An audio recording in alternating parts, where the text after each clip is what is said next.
Olá amigos, Fabiano Santos, Mortgage Broker brasileiro aqui na Austrália. Estamos aqui de volta em mais um Café com o Fabiano. Hoje eu tenho o prazer de trazer aqui o meu amigo pessoal, Rafa Cardoso. Bem-vindo, Rafa. Olá, tudo bem? Gente, o Rafa, uma história interessante. O Rafa é meu amigo pessoal aqui, a gente faz terapia juntos, né? Quer dizer, a gente joga pôquer toda quinta-feira à noite com os amigos em comum que a gente tem. A nossa terapia é super divertido.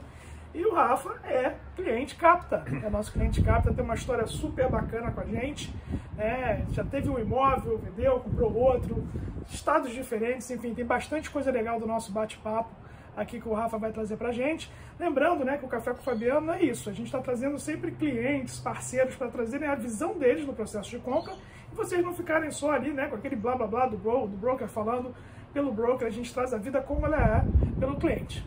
Então vamos lá, vamos parar de enrolar, né? Vamos conversar aqui com o Rafa. Rafa, primeira coisa que eu queria ver contigo, que eu anotei aqui, é esse início, né? Como você começou essa relação com o Alve, com o broker, com a Capta? Conta isso pra gente. É interessante porque as coisas fez praticamente um full circle aqui, né? Porque quando eu estava procurando para fazer um investimento, comprar um imóvel, eu falei com a Mari e eu falei, Mari, na verdade eu joguei num grupo, eu falei, eu quero comprar uma casa, alguém indica um broker, né? E a Mari falou, eu conheço um brasileiro que inclusive veio dos Estados Unidos, era broker nos Estados Unidos, veio para cá para a Austrália e está trabalhando com isso, né? Me deu o telefone e tal. E quem é essa Mari hoje? É uma mulher. É minha esposa, essa Mari.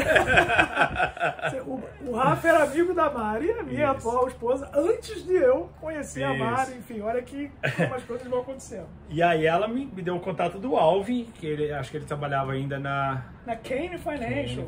Eu nem trabalhava com o Alvin ainda, né? Isso. E aí eu falei, cara, vou atrás dele, né? Mandei uma mensagem pro Alvin, falei, cara, eu tô querendo comprar um apartamento, né?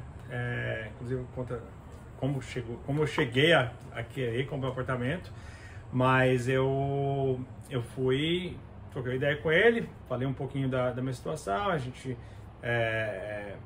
combinou de se encontrar, ele me explicou todo o trâmite de compra de imóvel, me deu todas as informações, eu falei, não, vamos lá, vamos comprar então. Coisa boa, olha aí, que coisa bacana. E esse imóvel, né, Rafa, foi em New South Wales, em Sydney, né? Isso. E, tipo, o Rafa morava em Sydney, né? E hoje a gente está aqui em Queensland, né? A gente mora em Queensland, o Rafa também. Inclusive o Rafa e a Nick, que é a esposa dele, que também está no processo de compra, por limitações aqui técnicas, a gente sempre traz um do casal, né? E foram um dos grandes incentivadores de eu e a Mari, né? Vimos também, foi quando eles tomaram a decisão e a coragem, ajudaram a gente a ter coragem também. Então esse primeiro imóvel que você comprou, né, Rafa, foi em Sydney, né? Em DY, né? Em DY, né? Em New South Wales. Isso. Vamos falar um pouquinho desse primeiro imóvel? Tá. O que te levou a comprar esse imóvel? Como é que foi que o Alvo te ajudou? Tem uma história boa aí. História engraçada. Eu sou um engineer manager de uma software company. Então eu trabalho com engenheiros fazendo software. E na época que eu tinha que eu estava em interesse de comprar um imóvel, eu estava trabalhando no Yahoo.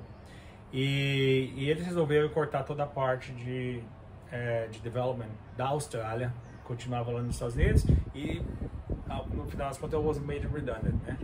E embora eu não tive problema nenhum de arrumar outro emprego, eu recebi uma severance acho que na época era uns 50, 60 mil dólares. E como eu sei que eu não sou muito bom de guardar dinheiro, eu para minha mulher e falei assim, a gente precisa colocar esse dinheiro onde vai ter um fruto. E foi essa a ideia, tipo, quando eu perguntei, cara, galera, alguém me indica eu entrei em contato com o Alvo, falei, cara, eu preciso pôr esse dinheiro onde me dá um fruto, acho que tá na hora de eu virar adulto e comprar um apartamento. E foi muito legal, porque o Alvo me instruiu, né, tipo, 50 mil não era uma quantia exuberante, né? Alta. Então, né, existia challenge, né, que a gente tinha que navegar no meio dessa compra. E foi quanto tempo, Rafa, que esse primeiro... 2018. 2018. Lembrando, né, na época que o Rafa comprou esse primeiro imóvel, não existiam todos esses benefícios do governo para primeiro comprador. Então teve que pagar o Stamp Duty, teve que pagar a LMI, teve que pagar... Na verdade, em New South Wales, na época, a gente tinha um benefício do primeiro comprador para até 500 mil. Que em Sydney, 500 mil, você compra... Né? Quer dizer, você compra, mas você tem que ir longe. Então, no final das contas, para mim não era... Eu não desfrutei desses benefícios. O Stamp Duty Concession New South Wales era 500, depois mudou para 650 e agora é 800 mil agora. 800 mil não paga Stamp Duty. Então, o Rafa não usufruiu, então 50 mil hoje você consegue comprar coisa de um valor legal, com 50 mil lá atrás era mais complexo. Então, o primeiro passo pra gente era achar um apartamento que, né, encaixava, né, no meu borrow capacity. Então foi uma coisa que eu trabalhei bastante com a Alves, o que eu posso comprar. Então eu tinha 50 mil, então pra mim não existe challenge, né? Não é uma coisa que dá pra comprar qualquer imóvel.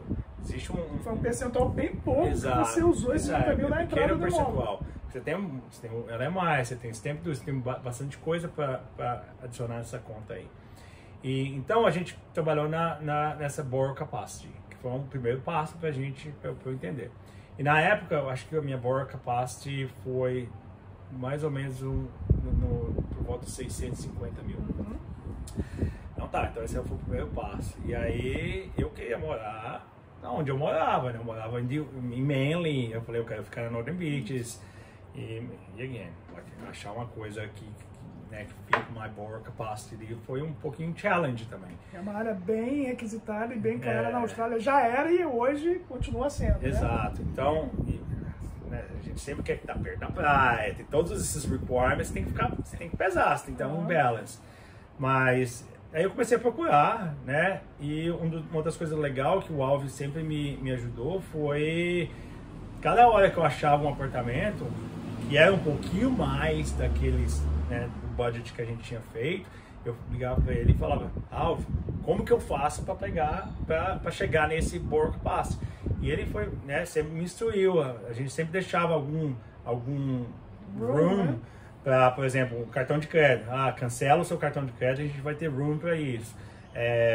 Se você aumentar o seu depósito, existe algum outro savings que você consegue tirar para colocar para aumentar o seu depósito? Então sempre tem ele conseguia, eu conseguia mexer ali no meu budget dependendo do que eu estaria disposto a, no caso do cartão de crédito, né, cancelar ou tirar um savings que está em outro lugar, outro investimento de trazer. Isso é muito importante o que o Rafa está falando, e para vocês que conhecem, né, a gente na Capita, ele resumiu aqui os 3 pilares, né?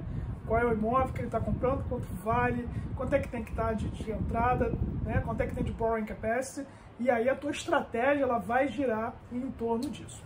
Legal, Rafa, bacana. E uma coisa que eu acho legal falar desse teu primeiro imóvel lá em New South Wales, que ele te deu uma dor de cabecinha lá, né? Teve uma coisinha lá que não estava planejado. Tem algumas, né? Mas teve uma bem interessante.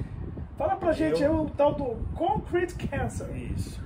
Eu sou marinheiro de primeira viagem, cara. Então, pra mim, eu já estava todo feliz. Pra mim, eu queria segurar né? A gente achou um imóvel no final das contas, a gente conseguiu, pôs uma offer, conseguiu, né? Aceitou e vamos lá.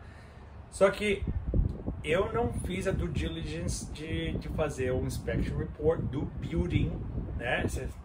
Em casa você tem o inspection da casa, do building.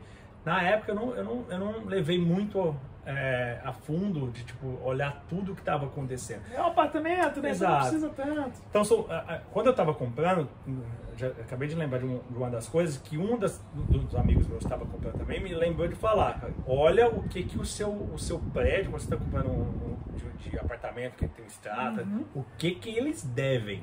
Isso é uma coisa que eu olhei. Então não tinha nenhum nada pendente, saca? Então para mim eu parei ali. Só que eu não fiz nenhum building inspection. Eu acho que na época, se não me engano, já tinha um building report there, talvez seja outdated. E eu nem me liguei, exato, nem me liguei. Isso, 2 anos depois, teve uma storm. E nessa storm, basicamente caiu um pedaço do balcony.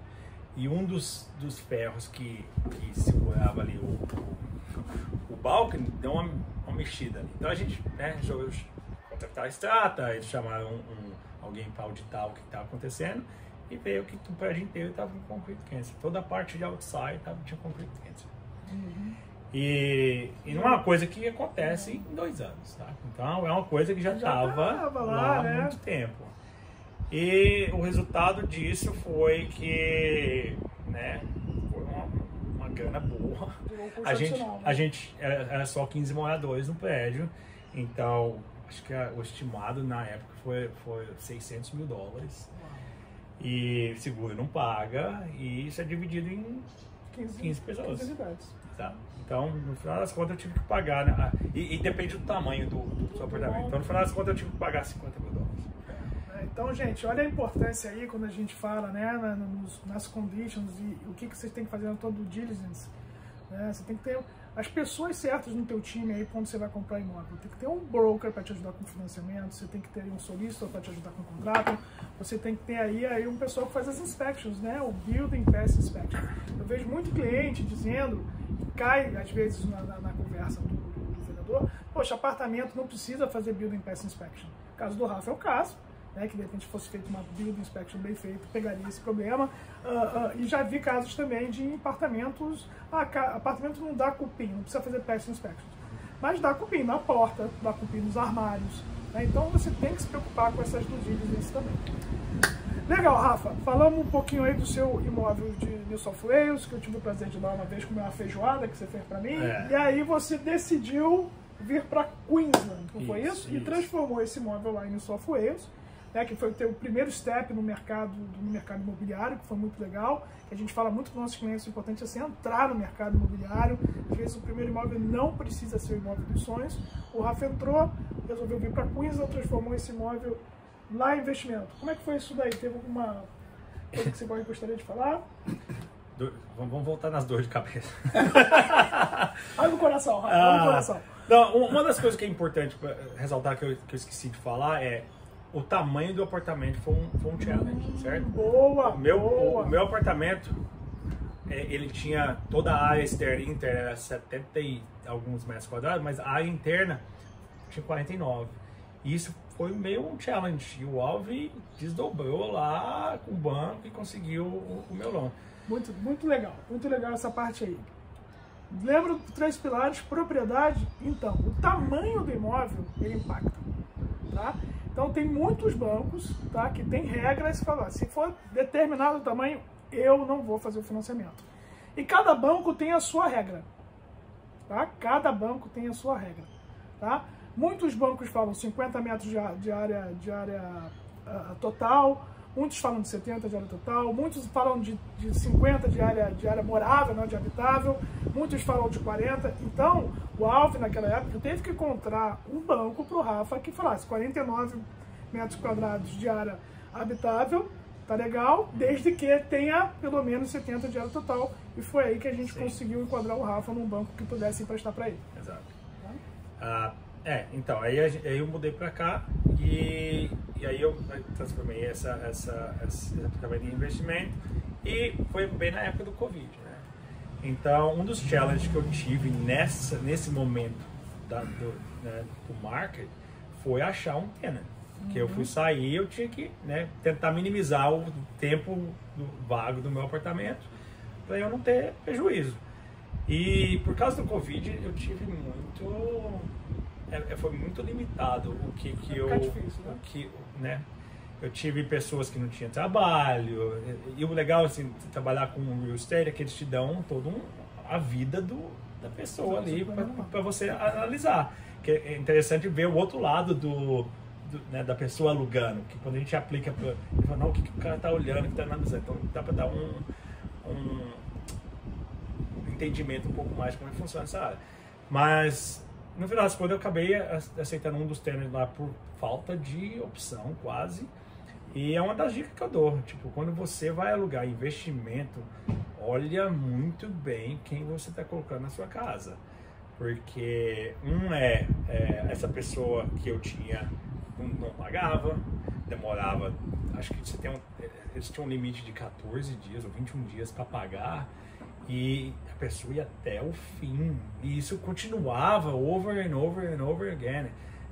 Meu, foi uma dor de cabeça. Então, quando eu tirei essa pessoa do meu apartamento, foi ser um peso. Então, uma das coisas que eu recomendo é realmente analisar quem você coloca no histórico, a pessoa, o trabalho, as finanças, o que está por trás disso. Isso é importantíssimo, gente. Inclusive, eu estava falando uma vez com o Túlio, né, o dono da Growing Co, que é uma Real Estate Agents, está aqui, até com o Gus, né, nosso amigo também trabalha lá com ele.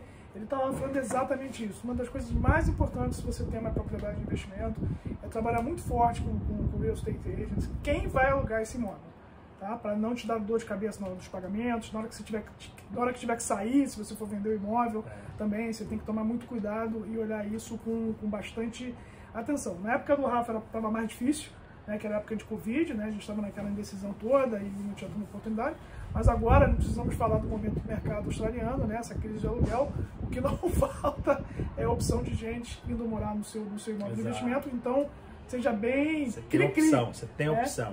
Seja bem cri-cri. Bem o contrário do que era antes. Que o Rafa passou. E aí, Rafa, transformou lá em imóvel de investimento, veio para Queensland, e aí você decidiu comprar uma casa aqui em Queensland, né? Isso. Lembrando que o Rafa lá em New South Wales, né, era ele e a Nick, e a família cresceu, né? Rafa teve filho agora. Um Covid baby.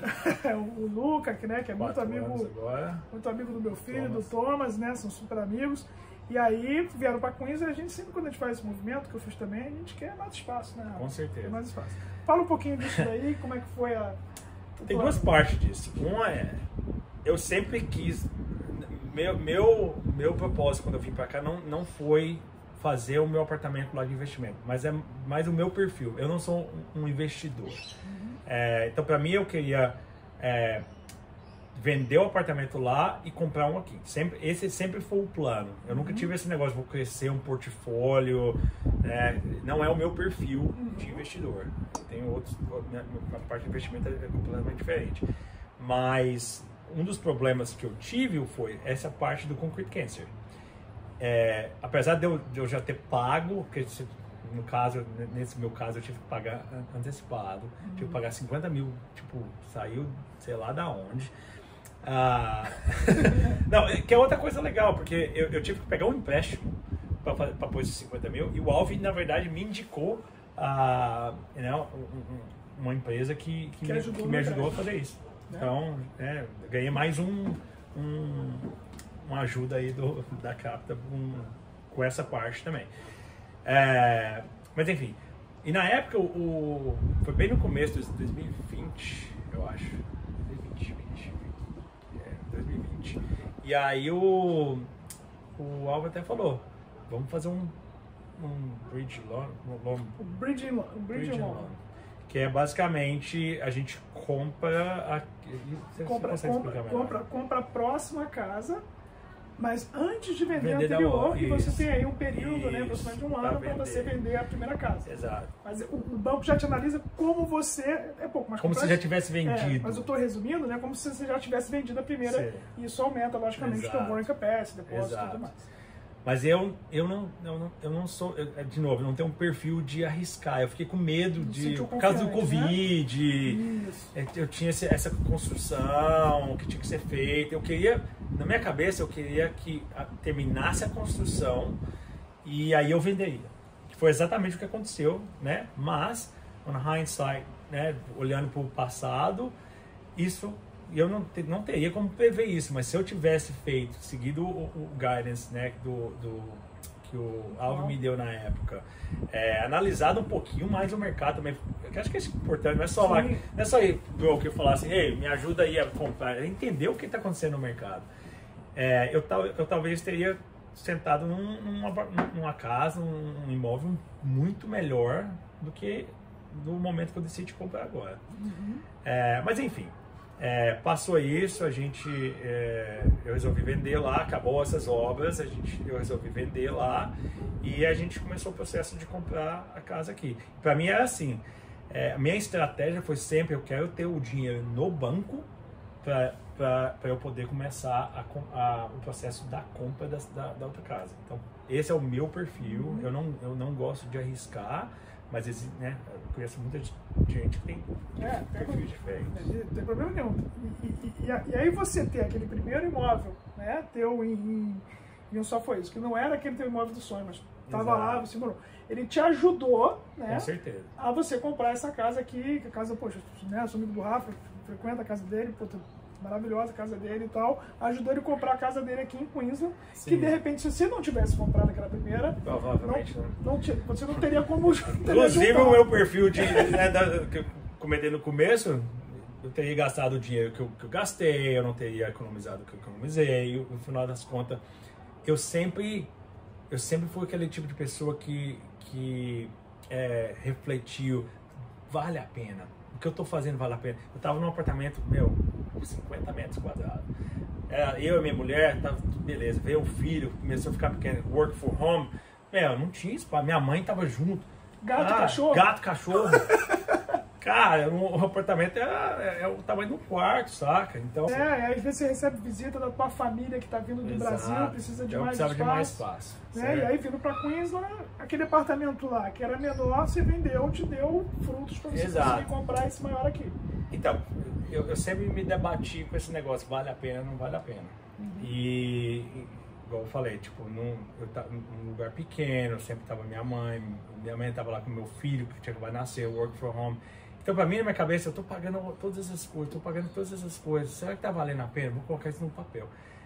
Quando você vende o apartamento, tem 5 anos, existiu uma valorização. Tem toda a questão de tem outra coisa, eu morei no apartamento, o capital gains, o que você recebe é muito menor. Então, esse valor foi crucial para colocar um depósito decente na casa que eu comprei 6 meses atrás. Muito bom. E vamos falar dessa casa aqui, que também tem mais uma coisa interessante no caso do Rafa, é que essa casa que ele comprou aqui em Queensland, ela ia para auction, né, Rafa? Ela ia para uma auction, ela estava com uma auction meio bucada, e o Rafa se apaixonou pelo imóvel e tal, teve coragem, teve atitude, e aí conseguiu. Fala um pouquinho dessa questão, Rafa, que é bem interessante. Cara, é um mercado completamente diferente de Sydney e Queensland. Essa é uma coisa que é importante ressaltar, porque enquanto em Sydney eu ainda tinha opções, embora sejam as coisas são caras lá, mas você tem um range de opções, eu acho, maior. Aqui, quando a gente foi procurar, cara, a gente achava umas coisas legais, mas não tava do jeito... E agora a gente queria uma coisa que não é a casa para morar pro resto da vida, mas é uma casa pra gente ficar todo o tempo. Então a gente passou muito tempo olhando casas e, como o processo é muito diferente, a gente tava muito green na questão da oferta. Então, de novo, a gente trabalhou na estratégia do borrow capacity e para mim eu fiz uma estratégia um pouco diferente. Dessa vez eu queria organizar com o Alvi qual é o meu máximo que eu poderia ir. Tipo, olha tudo que eu tenho, qual é o máximo que eu posso dar de oferta. E o que aconteceu foi, obviamente você não quer pagar o máximo, você sempre quer estar embaixo, mas o que estava embaixo, cara, não estava agradável pra gente. Então, minha estratégia foi, eu acho que os interest rates estão chegando a um pico. Eu quero comprar uma coisa legal agora, que quando o interest rate começar a baixar, o meu imóvel vai estar valorizado, eu vou estar numa posição muito melhor do que eu estaria se eu fosse comprar quando os juros começassem a baixar. Porque baixou os juros, o preço do imóvel vai para cima, a procura aumenta, então comprar. O pessoal fala, mas os juros estão muito altos. Mas como os juros estão muito altos, tem menos demanda, os preços dão uma segurada. Relativamente, que aqui em Queensland tudo sobe e tal, mas ajuda a segurar. Quando as taxas começarem a baixar, vai todo mundo atrás. Aí você vai querer comprar essa casa de hoje, daqui 1 ano, você não compra mais. Você não vai ter dinheiro e não vai ter borrowing capacity. Então, para mim foi isso. eu cheguei num... Qual que é o máximo que eu poderia fazer? E a gente começou a olhar e tal, não sei o que, e eu não... Cara, voltamos tudo, entrando indo nas inspections. Aí, até lembro, a gente estava no Movie World, aí eu tinha acabado de fazer uma inspection, a gente foi pro Movie World, aí quanto que eu dou de lance nessa casa. E o legal que foi que como vocês têm uns recursos para poder olhar qual que é a ideia né, qual que é o valor das casas, dependendo você e o Alves, até você, né?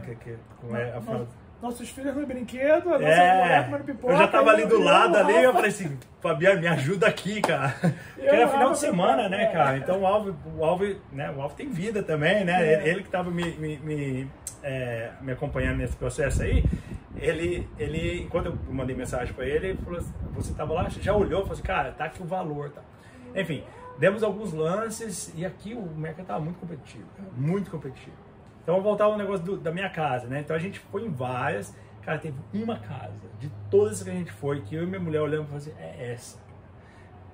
Não era a casa que a gente olhou nas fotos e pensou, mas foi aquela. Então, quando a gente foi lá, ela tava pra auction. E a auction ia acontecer em 2 semanas. E a gente foi lá, perguntou quanto que... Né, qual que era a ideia do valor, eles não sei. Eles enrolam. Cheguei, né, conversei com o Alves, ele falou, tá nessa faixa de preço. Que a gente consegue ver similar sales de casas e tal, vai uma olhada no mercado para ajudar o cliente. Isso, aí, cara, eu fui e cheguei pra esse cara, falei pro Alves, falei, cara, o range ali tá no que eu budget, no máximo que eu budget, é isso que eu vou pagar, cara. E eu fiz um lance só, falei, cara, eu quero comprar essa casa antes do auction. Esse é o meu lance, não tem como ir mais, não tem como squeeze mais. Ele ainda dá um squeeze de, né, um pouquinho mais, assim. Ele sempre dá, né? Mas foi legal porque como eu tinha um outro saves, eu consegui dar esse squeeze final.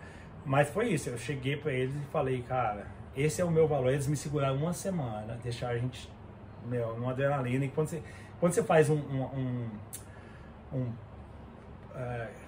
é tipo a gente assinou o contrato, mas eles não assinaram o contrato, a gente tá preso.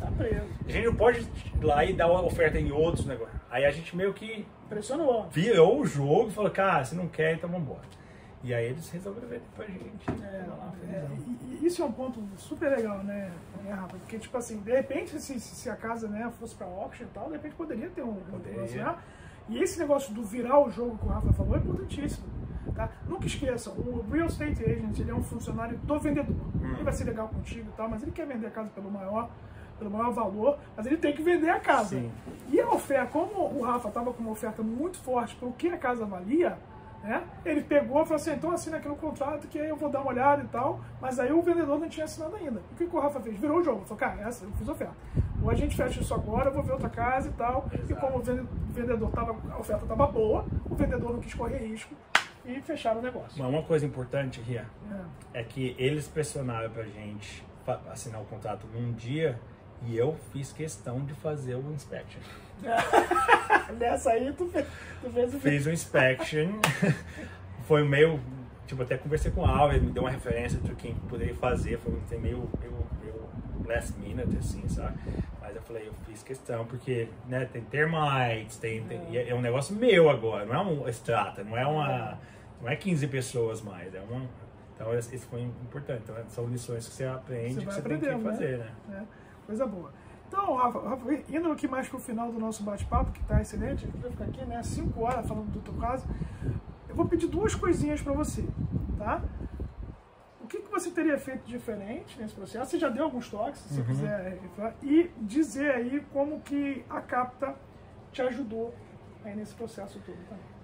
Eu vou começar do contrário. O que a Capta me ajudou? Tudo. Tipo, eu acho que sem a guidance, sem as instruções, sem as informações, os recursos que eu tive durante todo o processo dos meus 2 imóveis, eu não sei se eu conseguiria ter comprado o que eu comprei nos tempos que eu comprei. O que eu faria diferente, talvez não é nada que direto da estratégia que eu fiz, mas talvez teria sido um pouco mais risk taker, entendesse o mercado um pouco mais, porque eu era muito novato. Eu acho que ainda sou, apesar de ter tido 2 imóveis, ainda sou novato. Mas tem muita coisa que a gente é muito impulsivo e você está comprando um negócio grande, saca? Então, às vezes você tem que correr riscos para ter um ganho maior, se é um investimento. Às vezes você tem que ter uma estratégia muito bem definida para poder comprar sua casa dos sonhos ou a casa dos sonhos. Por exemplo, igual você falou, cara, 50 mil se transformou numa casa de 1,2 milhões, sabe? Onde eu comecei e onde eu terminei. Isso é muito bacana. Tipo, eu nunca pensei que aquela quantiazinha me ajudaria a chegar numa casa que, sai de 49 metros quadrados para 700 metros quadrados. Então, isso para mim foi importante. Pensar no que eu poderia... no meu borrow capacity, na minha estratégia, no mercado, nos riscos que vão ter. Então, foram várias lições ali que tá, né? Igual eu falei, já tem algumas dicas, mas define sua estratégia com o seu broker, vê o que você pode comprar e vai atrás. Coisa maravilhosa, Rafa. E isso que eu acho que é a beleza, né? Puxando um pouco a sardinha tem vários tipos de investimento, né? Mas puxando a sardinha para o mercado imobiliário, é exatamente isso. Que você coloca uma grana que é a sua entrada, mas o que você ganha é a valorização do valor todo do imóvel, não da valorização da sua entrada. Exato. Então, essa entrada aqui que você deu, depois, se o seu imóvel valorizou e você realizar essa valorização, é do valor inteiro. E aí ajudou o Rafa a almejar aí um imóvel muito mais caro, né, e maior aqui em Queens. Gente, o papo foi ótimo aqui, Rafa. Obrigadão, cara. Foi ótimo. Obrigado por ter me tido aqui com a gente no Café com o Fabiano. Gente, o Café com o Fabiano é isso, é para ajudar vocês, trazer a visão dos clientes aí, para ajudar vocês nas decisões de vocês. E se vocês quiserem bater um papo em relação ao caso de vocês, marca um horário com a gente, entre lá no nosso site www.capitalfinance.com.au, marca um horário com a gente, comigo, com o Alvi, com a Mari, com a Claudinha aí, que a gente vai ser o maior prazer estar ajudando vocês aí a compra do imóvel de vocês, tá bom? Obrigado, gente. Até o próximo vídeo. Tchau, tchau.